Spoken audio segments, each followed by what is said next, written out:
अरिताणं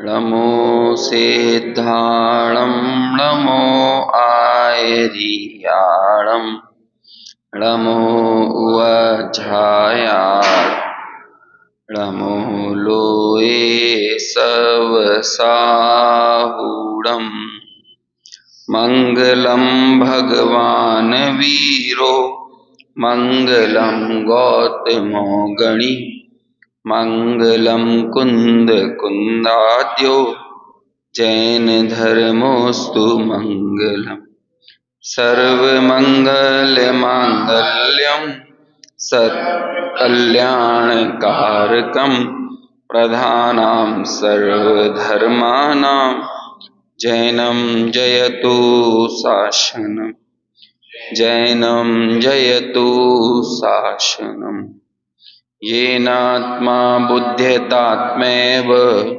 परत्वेनैव चापरम् अक्षयानन्तबोधाय तस्मै सिद्धात्मने नमः।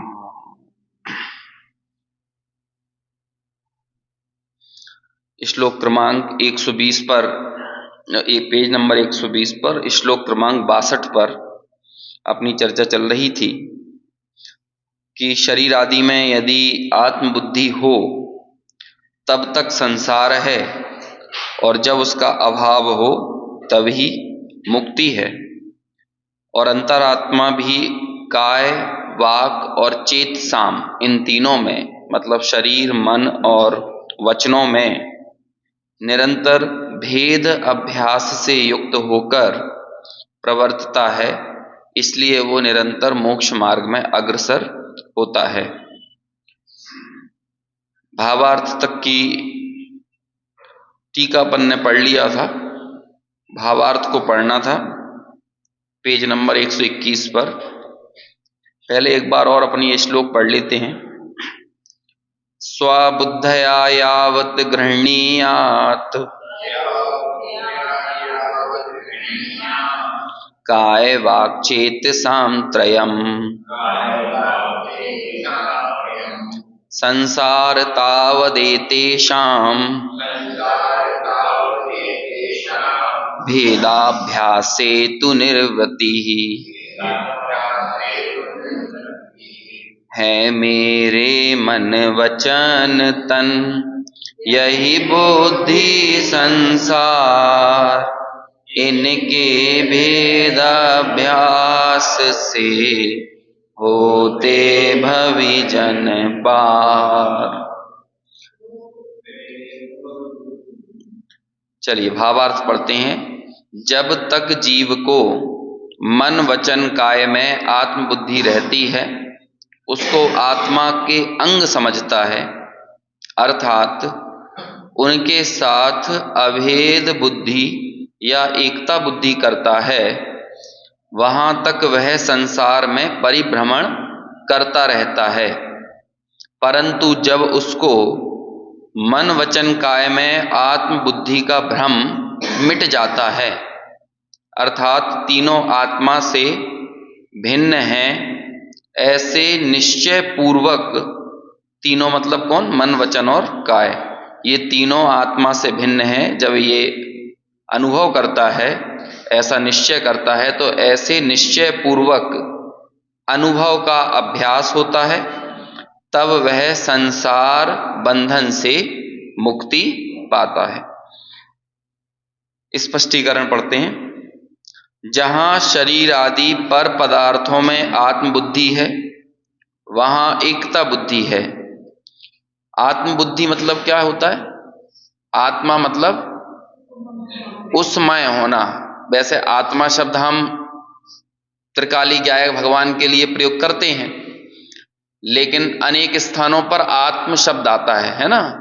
जैसे कि भावनात्मक, तो भावनात्मक यानी क्या होगा? भावना जिसमें हो। आत्मक स्वयं के अर्थ में आता है, उसमय होने को आत्मा कहा जाता है ना। गुणात्मक, भावनात्मक, पुद्गलात्मक, रागात्मक, तो देखो सब में ही तो आत्मा आ रहा है।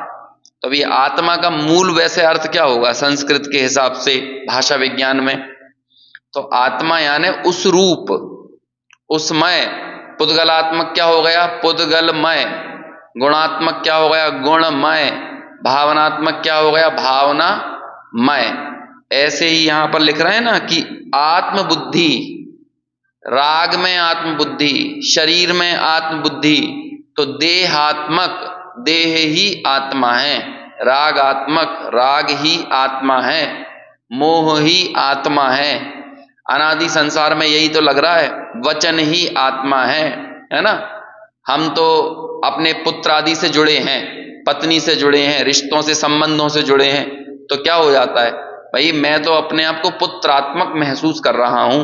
तो पुत्रात्मक कौन हो गया? जो पुत्रमय हो गया, है ना?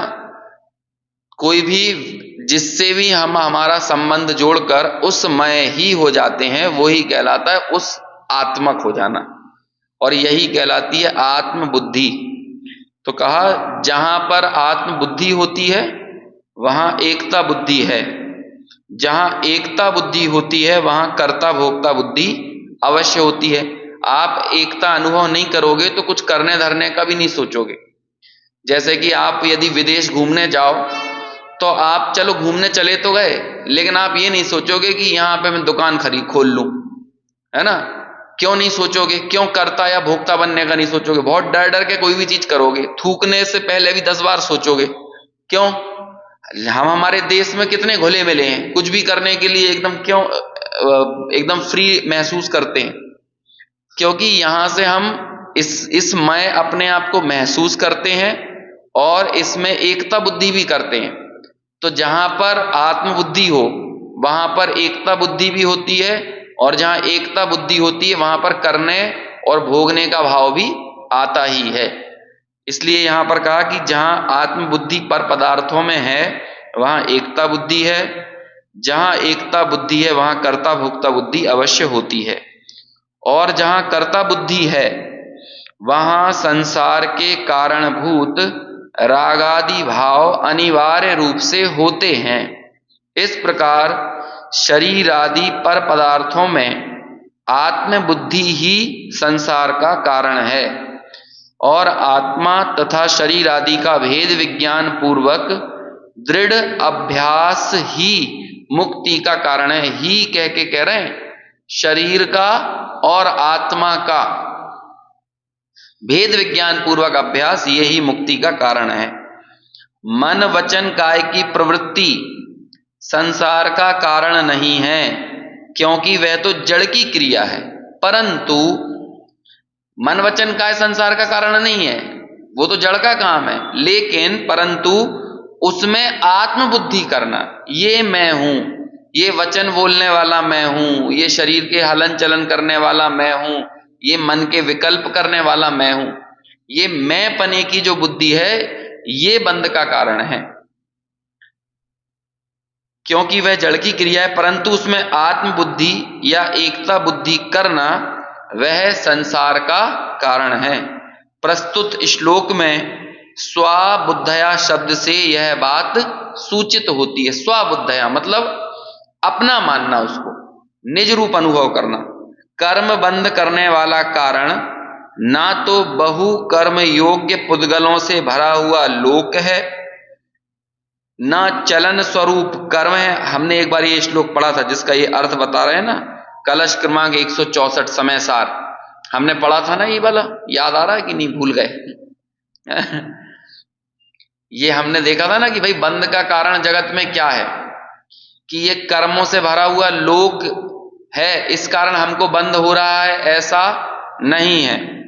ना चलन स्वरूप कर्म यानी मन वचन काय रूप क्रिया योग की वृत्ति, ये भी बंध का कारण नहीं है, और ना अनेक प्रकार के कारण यानी चेतन अचेतन पदार्थ का घात करना, ये बंध का कारण है। किंतु उपयोग भू अर्थात आत्मा रागादि के साथ जो एक को प्राप्त होता है यानी ममत्व भाव मोह, वही एकमात्र मात्र रागादि के साथ एकत्व प्राप्त करना वही वास्तव में पुरुषों के बंध का कारण है, मतलब महिलाओं के बंध का कारण नहीं है। पुरुष यानी आत्मा, है ना। पुरुष शब्द आत्मा के लिए प्रयोग होता है, पुरुषार्थ भी वही कहते हैं, आत्मा का प्रयोजन वो पुरुषार्थ है, तो वो आत्मा के एकमात्र बंध का कारण है। इसलिए शरीर आदि की क्रिया में आत्मबुद्धि अर्थात उन क्रियाओं को मैं करता हूं, ऐसी मान्यता संसार का कारण है, और उन क्रियाओं में आत्मबुद्धि का अभाव, ये मन वचन काय के विकल्प मैं करने वाला नहीं हूं, मैं इनका करता नहीं हूं, इस अभाव को ही क्या कहते हैं, इसे ही मोक्ष का कारण कहा है। ठीक है ना। ये अपने विशेषार्थ को कल अपना छूट गया था तो वो अपन ने अभी यहां पढ़ा। देखो अब अगला आगे क्या कहते हैं अगले श्लोक की उत्थानी का। शरीर आदि में आत्मा का भेदाभ्यास होने पर वह अंतरात्मा शरीर की दृढ़ता आदि होने पर आत्मा की दृढ़ता आदिक नहीं मानता, ऐसा बतलाकर घने इत्यादि 4 श्लोक कहते हैं। अब जो अगले 4 श्लोक आने वाले हैं बैक टू बैक, उन 4 श्लोक घने घने आदि मतलब 63 नंबर के श्लोक का पहला अक्षर घने है, तो वही कह रहे हैं घने आदि, है ना। मतलब आगे घने आएगा, फिर एक जीर्णे आएगा, फिर आपको नष्टे आएगा, है ना। ये पहले पहले अक्षर बोल रहा हूं मैं, और फिर उसके बाद रक्ते आएगा। ठीक है। चारों श्लोकों को अपन एक साथ लेकर यहां पर अर्थ करेंगे, है ना। तो हम अब 4 श्लोक को एक साथ पढ़ने वाले हैं। इन 4 श्लोकों में आपको थोड़ी सी गीता की भी झलक मिलेगी, है ना, क्योंकि वहां पर भी इसी तरह से मैं पहनता नहीं हूं, मैं ओढ़ता नहीं हूं, मैं उसरूप होता नहीं हूं, इस तरह की बात आती है। और फिर यहां पर अपने यहां मूल प्रयोजन क्या है शरीर आदि से भेद कराने का। देखो वहां पे तो क्या प्रयोजन था, अर्जुन जब बाण नहीं चला रहा था तो उसको ये कह रहे थे अरे तू थोड़ी मारने वाला है इनको, ये तो शरीर अलग है, आत्मा अलग है, तू यदि इनका घात करेगा तो तुझे कुछ फर्क पड़ने वाला नहीं है, ये तो सब अपने अपने कर्मों से ही मोक्ष और नाश को प्राप्त होंगे। और वास्तव में तू धनुष और बाण का प्रयोग नहीं कर रहा है, तुझसे तो कोई करवा रहा है, ईश्वर करवा रहा है, तू इसका कर्ता मत बन। वहां इस तरह का उपदेश देकर उसे बाण चलाने के लिए प्रेरित किया जाता है। देखो बात सही कहने पर भी यदि प्रयोजन बदल जाए तो वो बात सही नहीं होती है। यहां पर शरीर के साथ भेद विज्ञान कराने पर ये नहीं कहेंगे कि आप शरीर अलग है और मैं अलग हूं, तो इसलिए तुम यदि आलू वालू खाओगे ना, अभक्ष भक्षण करोगे तो वो तो शरीर में जाएगा, वो आत्मा में जाने वाला थोड़ी है। इसलिए तुम्हें जितना भी बाहर का पर पदार्थ का भोग करना है करते रहो, कुछ फर्क नहीं पड़ने वाला है। हमारे यहां मूलभूत प्रयोजन एकमात्र भेद विज्ञान को पुष्ट करना है। यदि आप भेद विज्ञान की बात सुनकर राग को पुष्ट कर रहे हो तो आप जैन दर्शन नहीं समझ रहे। ये जैन दर्शन नहीं है, ये तो कोई अंधा दर्शन है, एकांत से रहित दर्शन है, ये अनेकांतिक दर्शन नहीं है। कल एक बहुत अच्छी चर्चा आ रही थी, शाम को डॉक्टर मनीष जी की कक्षा चलती है प्रवचन सार की, तो उसमें उन्होंने 94 नंबर की गाथा का प्रकरण लिया था। तो उसमें मालूम एकांत और अनेकांत को क्या क्या संज्ञा दी थी। कहते हैं कि जो कोई भी एकांत के मत में नष्ट है वो ही वास्तव में पर्याय मूढ़ है, और अनेकांत का अमृत जिसने पिया है वो ही मोक्ष को पा सकता है, मतलब वो ही मोक्ष मार्ग में आगे बढ़ रहा है। मतलब आप सोच रहे हैं कि अनेकांत कितना जरूरी है मोक्ष मार्ग के लिए। बाबूजी युगल जी के प्रवचन है अनेकांत पर, उन्होंने साफ ये शब्दों में कहा है अनेकांतिक दृष्टि के बगैर। देखो एक अनेकांतिक हेत्वाभास भी होता है, सच्ची अनेकांतिक दृष्टि ये इतनी बारीक चीज है। नए चक्र डॉक्टर साहब ने अपनी पुस्तक में लिखा कि नए चक्र ऐसा चक्र है जो यदि इसे चलाना जानता है तो वो कर्मों को खंड खंड कर देगा, और जो इसे चलाना नहीं जानता वो अपनी गर्दन कलम कर लेगा। ये ऐसी चीज है नए चक्र, और नए चक्र को समझे तो ही अनेकांत को सही ढंग से समझ पाएगा, है ना।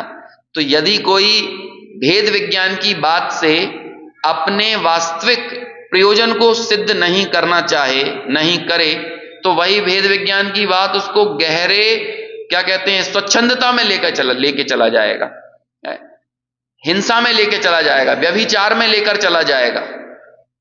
और हुआ भी है। आप देखो बनारसी दास जी आदि के उदाहरण ऐसे हमें मिलते हैं कि उन उदाहरणों में देखते हैं कि भाई वैश्यावृत्ति करने लगे थे। अब आप सोचो कि समय सार पढ़ के कोई ऐसा विपरीत प्रवर्तन करने लगे, तो अब आप अपने आप में विचार करो कि आखिर समय सार को उसने समझा कि समय सार का सोच लो कि गला घोंट दिया उसने। सही समय दूसरे लोगों के लिए भी समय सार के पढ़ने का मार्ग अवरुद्ध कर दिया। लोग बाकी उदाहरण देने लगे कि समय सार पढ़ के इनका क्या हुआ, तो हम भी क्यों पढ़े, ऐसा कहने लगेंगे ना। तो ऐसे ही आपको यहाँ पे छटा दिखेगी, लेकिन प्रयोजन अलग है। यहाँ पर एकमात्र प्रयोजन भेद विज्ञान को पुष्ट करना है। यहाँ पर किसी राग को, विषय वासना को, कोई लौकिक कांक्षा को पुष्ट करना अथवा अपनी द्वेष बुद्धि को पुष्ट करना, ऐसा यहाँ पर प्रयोजन नहीं है।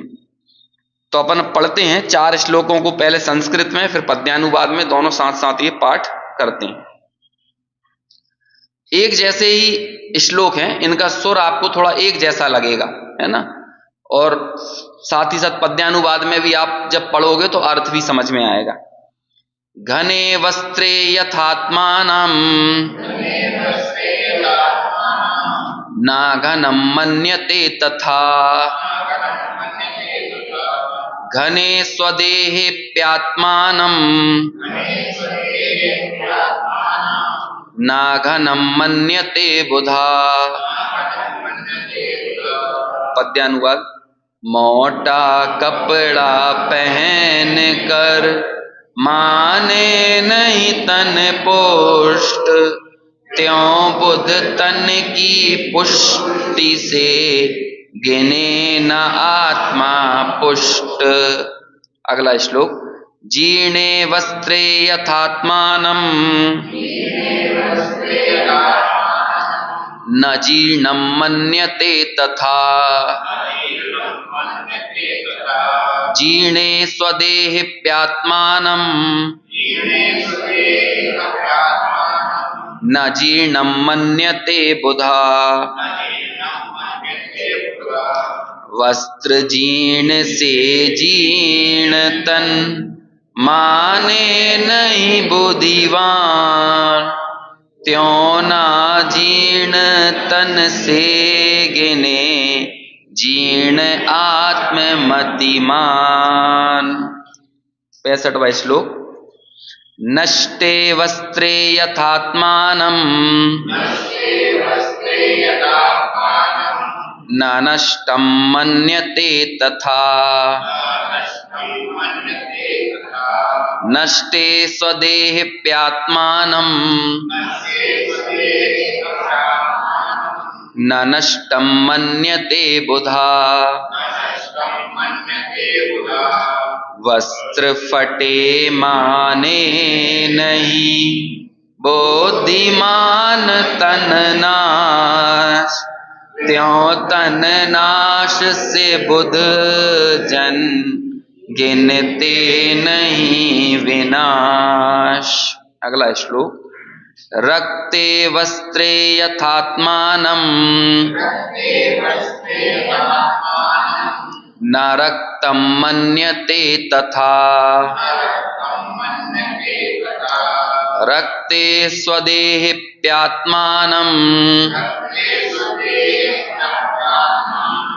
न रक्तं मन्यते बुधा। रक्त वस्त्र से नहीं गिने बुध जन तन को लाल, रक्त दे से ज्ञानी जन गिने ना चेतन लाल। समझ में आया? चारों श्लोक कितने आसान है। इस समाधि तंत्र ग्रंथ की यूएसपी यही है कि ये सरल है, और हमें कठिन बातें सुनने की और समझने की ऐसी आदत पड़ गई है ना कि सरल बात को भी कठिन करके सुनना चाहते हैं। देखो कितना सरलता से बात कह रहे हैं। 4 बातें बताई यदि मोटा वस्त्र हो, मतलब अच्छा वस्त्र, मोटा वस्त्र इन द सेंस कि अच्छा वस्त्र हो, ताजा नया वस्त्र हो, और एक जीर्ण शीर्ण वस्त्र हो, और एक फटा हुआ नष्ट हुआ वस्त्र हो, और चौथा लाल वस्त्र हो, लाल हो, नीला हो, पीला हो। तो कोई भी व्यक्ति वस्त्र का उदाहरण लिया, कभी वस्त्र फट जाता है तो हम ये मानते हैं कि मैं नष्ट हो, मेरा शरीर भी नष्ट हो गया, हम रोने लगते हैं क्या? हालांकि कई लोग रोने भी लगते हैं क्योंकि वस्त्र में ऐसी आत्मबुद्धि आ जाती है ना, इसलिए वो लगा दिया बुद्ध जन, बुधा, बुद्धिमान। हमारी स्थिति तो ऐसी है कि सामान्य बुद्धि भी नहीं रह गई है। शरीर के इन वस्त्र आदि के नाश को हम ऐसा मानते हैं कि शरीर पर कोई प्रभाव पड़ गया है ना। शरीर के सौंदर्य को हम वस्त्रों की सुंदरता से तौलते हैं।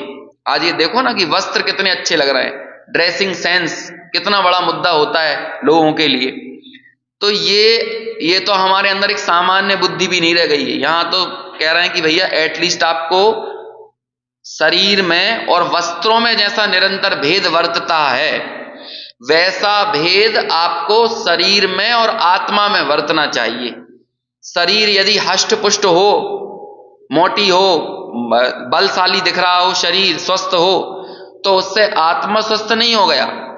और यदि शरीर जीर्ण शीर्ण दुबला पतला हो गया, एकदम कमजोर सा दिखने लगा, हड्डियां दिखने लगी बाहर, तो ऐसा नहीं है कि आत्मा कमजोर हो गया। और फिर तीसरी बात क्या कही, शरीर यदि क्या कहते हैं, वस्त्र यदि नष्ट हो जाए तो हम कभी शरीर नष्ट हो गया ऐसा नहीं मानते। ऐसे ही शरीर के नाश से आत्मा नाश हो गया ऐसा नहीं मानना चाहिए। और चौथी, आपका शरीर गोरा है, काला है, सांवला है, गेहुआ है, जो भी XYZ, उससे आत्मा लाल, पीला, गोरा, काला, सांवला, गेहुआ ऐसा होता नहीं। और जो ऐसा मानता है वो बहिरात्मा है, और जो ऐसा नहीं मानता वो क्या है, वो अंतरात्मा है। जो शरीर और आत्मा का एक स्थापित करता है वो बहिरात्मा है, जो शरीर और आत्मा का एक स्थापित नहीं करता वो अंतरात्मा। बिल्कुल सरलता से बात कही है। अभी कल ही वही चर्चा चल रही थी ना प्रवचन सार की, तो देखो उसमें भी यही बात कही। आप लोगों को यहां पे लगता होगा कि हम अभी ये 66-67वें श्लोक तक पहुंच गए, एक ही एक बात तो चल रही है यहां पे, कुछ और चल रहा है यहां पे। शरीर अलग है, मैं अलग हूं, शत्रु मित्र शरीर के होते हैं, मेरा कोई शत्रु मित्र नहीं होता। शरीर लाल नीला पीला काला है तो मैं लाल नीला पीला काला नहीं होता हूं, है ना। जो शरीर वचन और मन की क्रिया को अपना मानता है वो बहिरात्मा है, शरीर वचन मन की क्रिया को अपना नहीं मानता वो अंतरात्मा। पूरी चीजें इस एक चीज के अंदर में केंद्र में चल रही है। तो कुछ थोड़ी और बात भी तो कहो, थोड़ी सी यहाँ पे ये सब बातें भी तो करो कि मैं केवल ज्ञान की पर्यायों से पार तत्व हूं, है ना। मैं राग की पर्याय से पार तत्व हूं, वैभाविक भावों का परिणमन मुझ में नहीं है, औपसमिक औदयिक छायिक छाय उपसमिक भाव मुझ में नहीं है, गुण स्थान मारणा स्थान मुझ में नहीं है, ये सब भी तो कहो। क्या एक ही एक बात बोल रहे हो, शरीर शरीर में नहीं हूं, आत्मा शरीर रूप नहीं है, शरीर की क्रिया आत्मा नहीं करता, तो क्या है ये दिक्कत।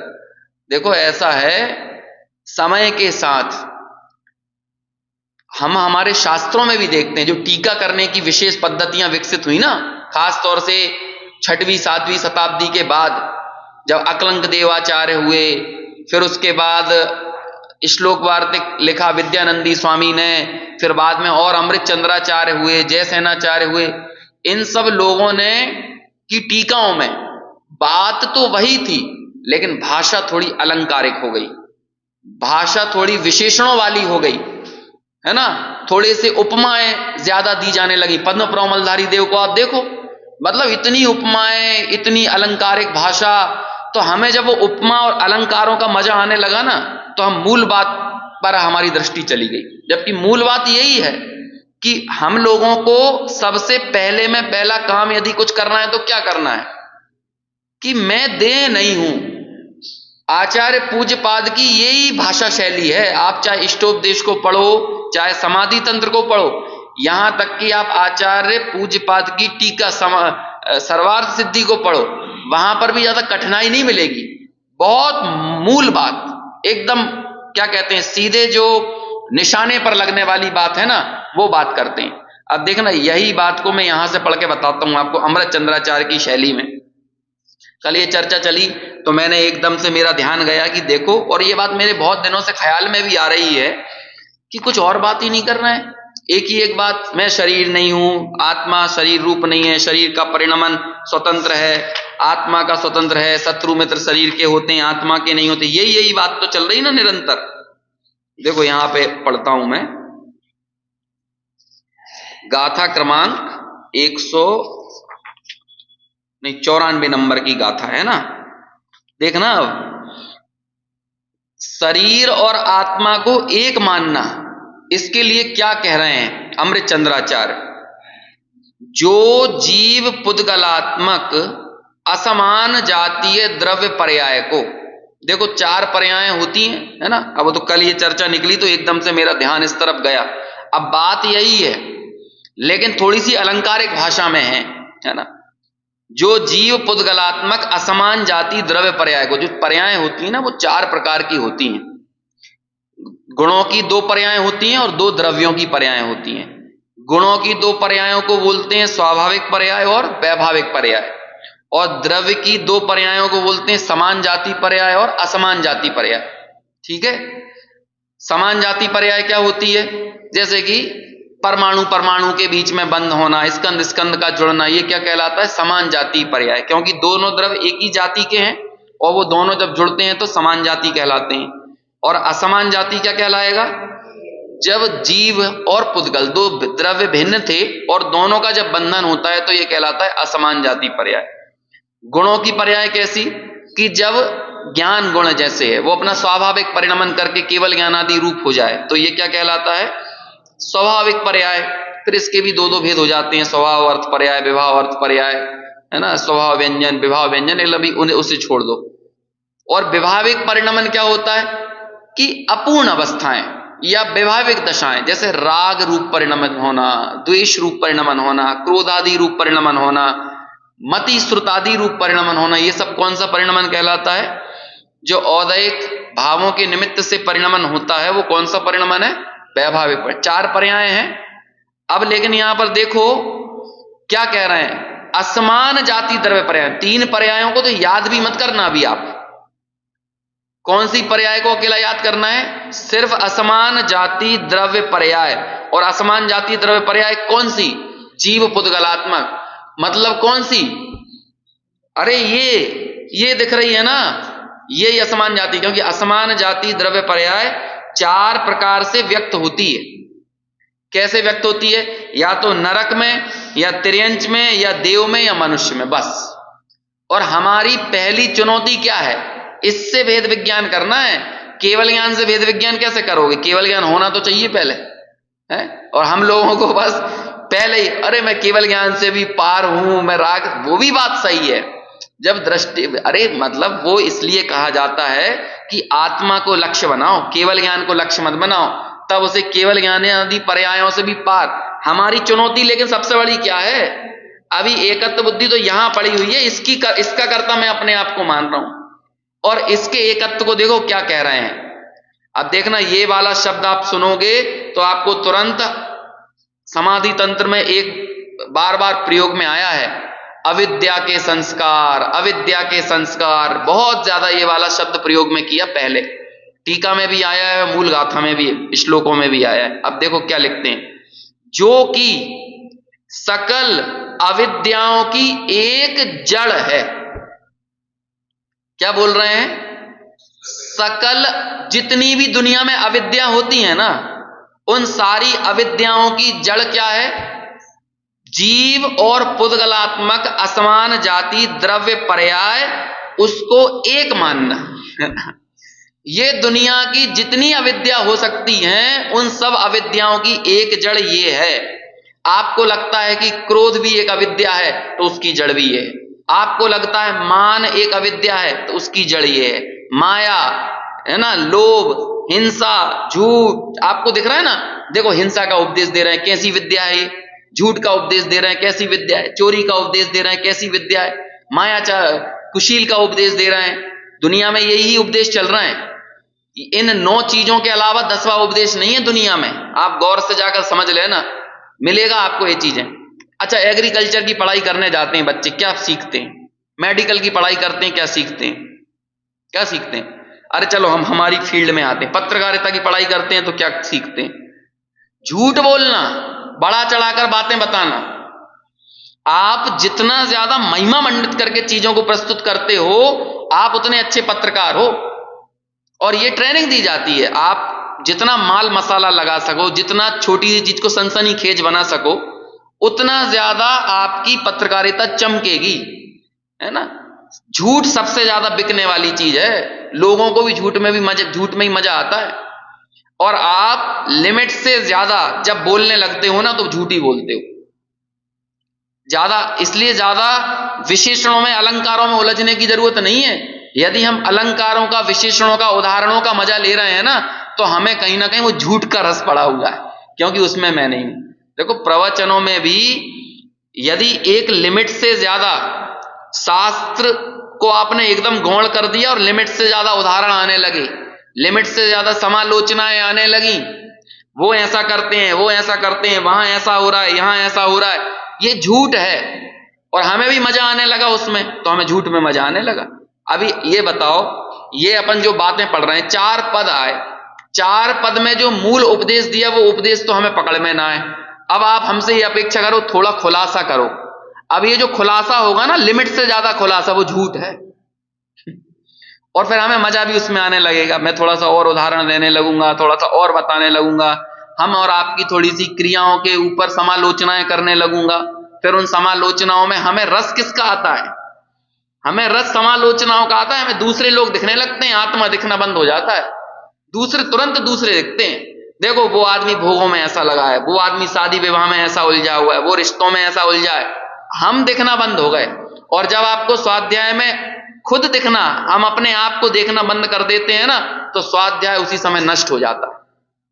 क्या हो गया? वो शुरू, वो तो व्यंग्यात्मक चीजें हो गई, व्यंग्यात्मक शैली आ गई, दूसरा व्यक्ति दिखने लगा, हमें हमारे दोस्त दिखना बंद हो गए। तो ये कह रहे हैं सब अविद्याओं का मूल यदि कोई है तो वो क्या है?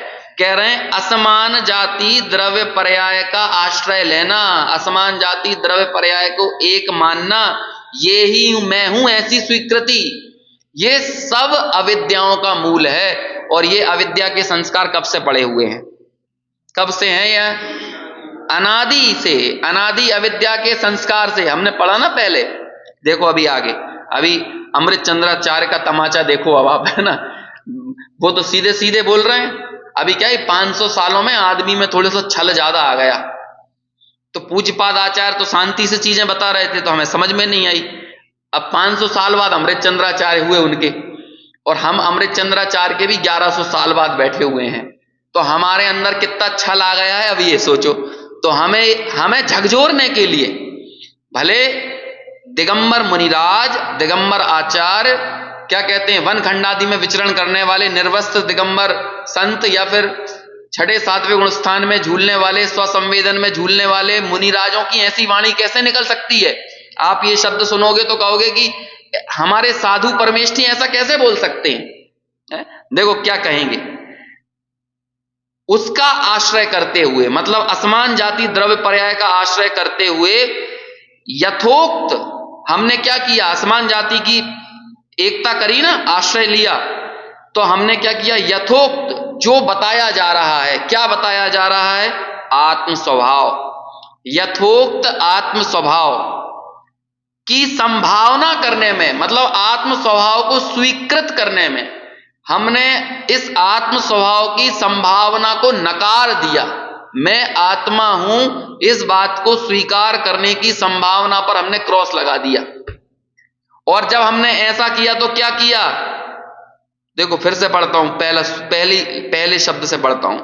जो जीव पुद्गलात्मक असमान जातीय द्रव्य पर्याय का, जो कि सकल अविद्याओं की एक जड़ है, उसका आश्रय करते हुए यथोक्त आत्म स्वभाव की संभावना करने में नपुंसक होने से उसी में बल धारण करते हैं।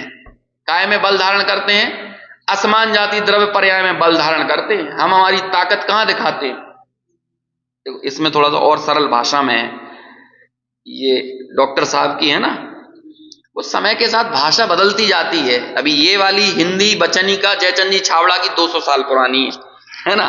अभी डॉक्टर साहब की और कब की है, अभी 10-15 साल पुरानी है। तो अभी इसमें थोड़ी और सरलता से पढ़ो तो और अपनी भाषा में बताएंगे चीजें। देखो यहां से पढ़ता हूं मैं, कहां हम हमारी ताकत दिखा रहे हैं, कहां ताकत दिखा रहे हैं ये बताते हैं। हमें बस यहीं अपनी ताकत दिखाने में बड़ा मजा आता है। देखिए, जो सकल अविद्याओं की मूल जीव पुद्गलात्मक असमान जातीय द्रव्य पर्यायों का आश्रय करते हुए यथोक्त आत्म स्वभाव की संभावना में नपुंसक होने से असमान जातीय द्रव्य पर्याय में ही बल धारण करते हैं। और क्या बल धारण करते हैं, क्या होशियारी मारते हैं, अपनी ताकत। जो काम करने के लिए आए थे वहां तो नपुंसक है ना, वहां तो इनका पौरुष खंडित हो गया है। अब अपना पौरुष और अपनी ताकत कहां दिखा रहे हैं, मैं मनुष्य हूं, ये मेरी नरदेह है। अब ये 2 पॉइंट लिख दिए यहां पे, अब इसके आगे सब कुछ लगाते जाना। हम जब भोपाल में आए थे तो हमारे पास मात्र पॉकेट में 1000 रुपए भी नहीं थे, और आज ये दिख रहा है ना पूरा आलीशान, जो एम्पायर खड़ा कर दिया। ये किसने खड़ा किया है, हमने ही खड़ा किया है। ये है अपना बल कहां पर दिखा रहा है, असमान जाति द्रव्य पर्याय में बल दिखा रहा है। हमने किन संघर्षों के बीच बाल बच्चों को पाल पोस कर बड़ा किया है ये हम ही जानते हैं। कहां पे बल दिखा रहा है, असमान जाति द्रव्य पर्याय में अपना बल दिखा रहा है। जबकि ताकत कहां दिखाना थी, अपना पौरुष कहां दिखाना था, संगी पंचेंद्रियपना कहां लगाना था, ये बुद्धि मिली थी, ये शक्ति मिली थी, कहां लगाना था, तत्व विचार की शक्ति मिली, मंद कषाय मिली, कहां ये यूज होना चाहिए था। देखो ये लगा है ना, मैं कितना बढ़िया प्रवचन करके आप सबको समझा रहा हूं, कहां लगाई मैंने ताकत, कहां लगाई ये ताकत, असमान जाति द्रव्य पर्याय में बल लगा रहा हूं। मूल स्वभाव की अनुभूति करने में तो क्या कर रहा हूं, नपुंसक हूं, है ना। देखो ऐसे ही अब बात वही कह रहे हैं, अविद्याओं का मूल क्या है, असमान जाति द्रव्य पर्याय को एक मानना। और अपन जो पढ़ रहे हैं वो भी क्या पढ़ रहे हैं, शरीर जीर्ण होता है तो अपने को जीर्ण मानता है, शरीर ताकतवर होता है तो अपने को ताकतवर मानता है, शरीर क्या कहते हैं नष्ट होता है तो मेरा नाश हो गया ऐसा मानता है। मैं थोड़ा गोरा हो गया, चमकदार हो गया, बाल बाल काले कर लिए तो मानता है कि मैंने कर लिया। मैं अच्छा खाता पीता हूं, मैं डाइट अच्छी लेता हूं, इस कारण से मेरा शरीर ऐसा हो गया। सारा बल कहां पर लगा रहा है, इधर ही लगा रहा है, पूरी ताकत यहीं लगा रहा है। भाई तुम मेरी स्किल क्या जानो है? मैं तो अपनी बॉडी को रोटेट कर लेता हूं, मैं तो अपना 2-5-10 किलो वजन बढ़ा लेता हूं, 2-5-10 किलो वजन घटा लेता हूं, मेरे हाथ में है, मुझे बस 1 महीने का समय चाहिए। कहां ताकत दिखा रहे हो भाई, कहां ताकत दिखा रहे हो। 60-65 साल की उम्र में भी देखो हम कितने मेंटेन्ड हैं, है ना। 70 साल में हम कितने मेंटेन्ड हैं। मैं ऐसा कर सकता हूं, मैं अकेले पर्वत की यात्रा कर सकता हूं, मैं वो क्या कहता है वो आजकल बहुत बुजुर्गों के लिए एडवेंचर ट्रिप निकलती हैं हिमालय पर ले जाने की है? तो हम देखो इस उम्र में भी ये काम कर सकते हैं। कहां बल दिखा रहे हो भाई साहब, कहां बल दिखा रहे हो, असमान जातीय द्रव्य पर्याय में बल दिखा रहे हो।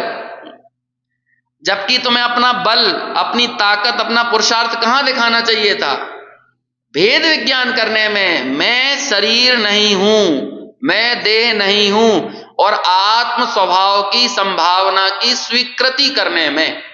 देखो कितना आश्चर्य है, ज्ञान निरंतर ये ज्ञान की पर्याय उठती है, और हर क्षण उठने वाली ज्ञान की पर्याय अपना तिरस्कार करके ही उठती है, अपने तिरस्कार करके उठ रही है। ज्ञान की पर्याय उठी और ज्ञान की पर्याय ने उठकर क्या बोला, कहां से उठी।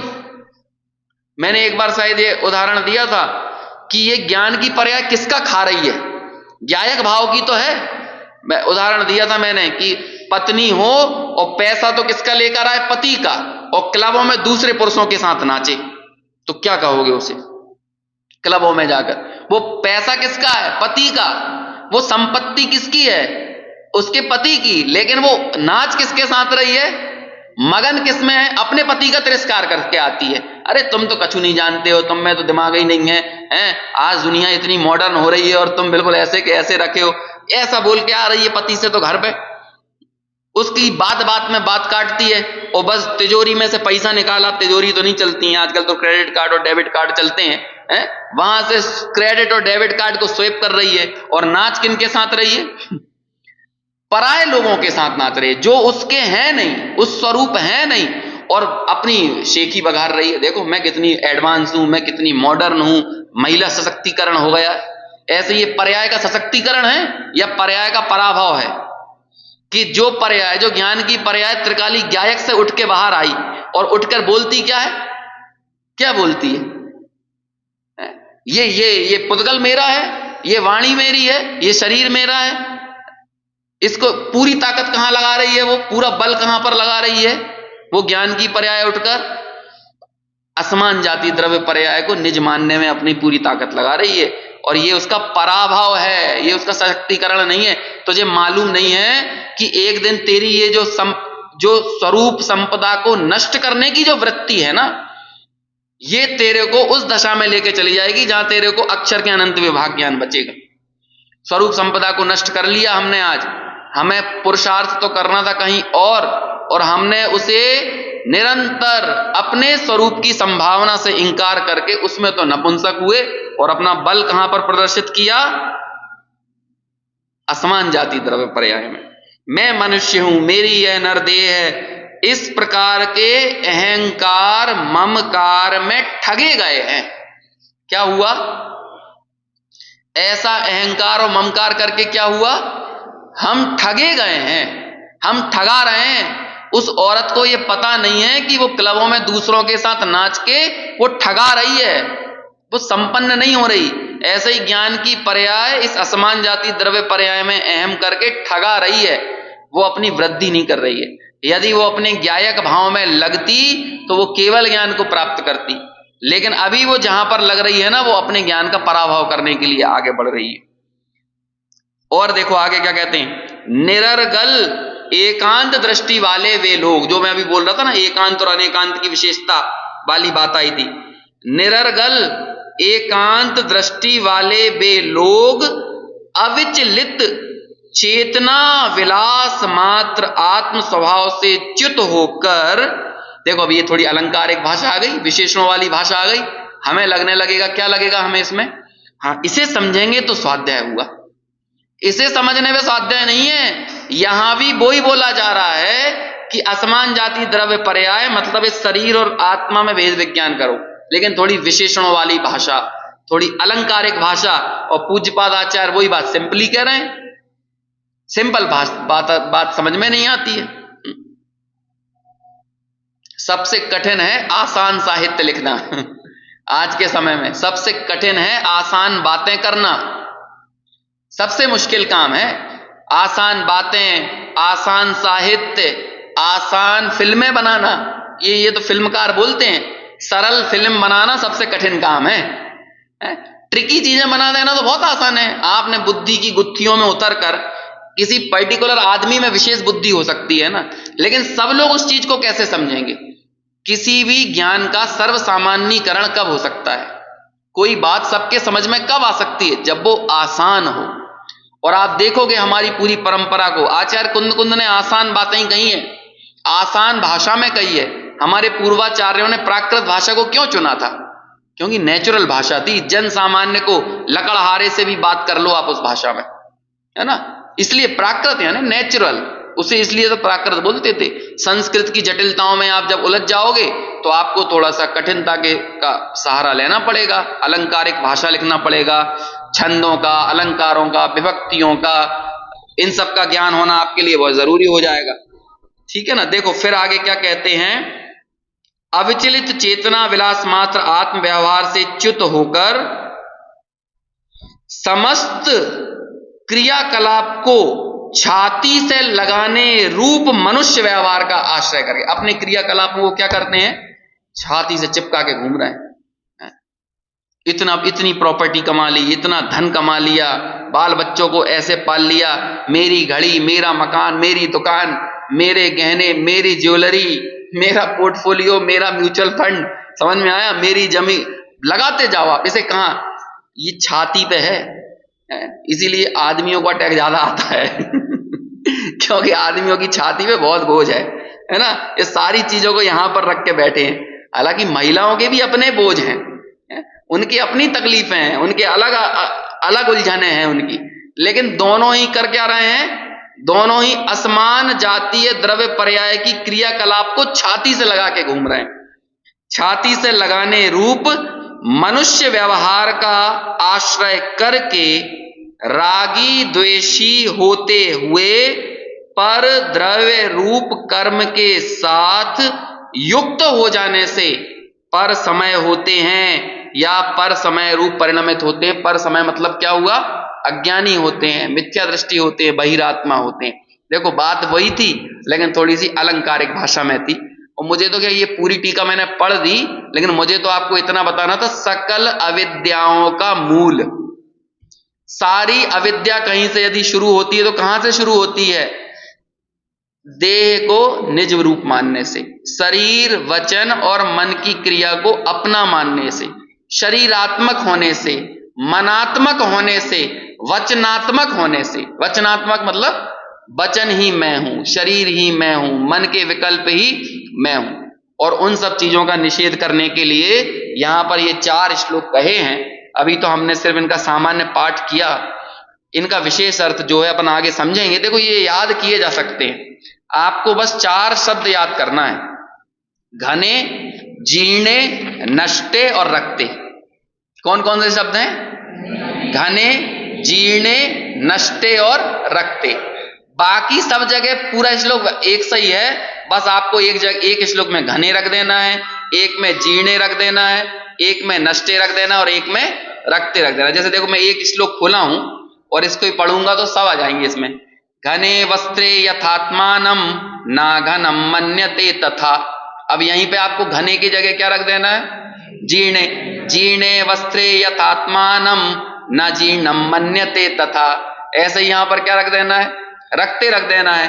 रक्ते वस्त्रे यथात्मानम न रक्तम मन्यते तथा। और नीचे भी वही कर देना है, घने की जगह जीर्णे कर दो, रक्ते कर दो, नष्टे कर दो। तो 4 श्लोक कम से कम याद हो जाएंगे। और आपको ये सिर्फ याद ही नहीं होंगे, कभी भेद विज्ञान की जरूरत बहुत विपत्तियों में पड़ जाएगी ना, तब आपके लिए ये काम आएंगे। ऐसी है ये पंचरत्न की गाथा, जैसे नियम सार में है, पंचरत्न की गाथा यहाँ पर है, अरसरूपम गंधम गाथा समय सार की जो अलिंगकरण की 5 परमागमों में है। ऐसे ये सब प्रकरण भी, ये सब हमारे लिए बड़े काम के हैं, है ना। कंठ की विद्या और अंट का धाम, बखत पड़े पे आवे काम। ऐसे ही आप यहाँ पे सुनते रहो, कोई जरूरी नहीं है भैया वेंटिलेटर लग जाए कल को, है ना, तो वहां पे आपको कोई सीडी सुनाता रहे, प्रवचन सुनाता रहे। आपकी जितने क्षयोपशम में बात पड़ी हुई होगी ना, वही बात का सहारा लेकर आप भेद विज्ञान कर लोगे। इसलिए थोड़ा थोड़ा सा हमको याद करने की वृत्ति भी रखना चाहिए। ये भी स्वाध्याय का अंग होता है, आमनाय नाम का अंग है ना। इसमें क्या होता है, बारंबार चीजों को पढ़ना, याद करना। ठीक है, चलो और इसका विशेष अर्थ जो है वो आगे अगले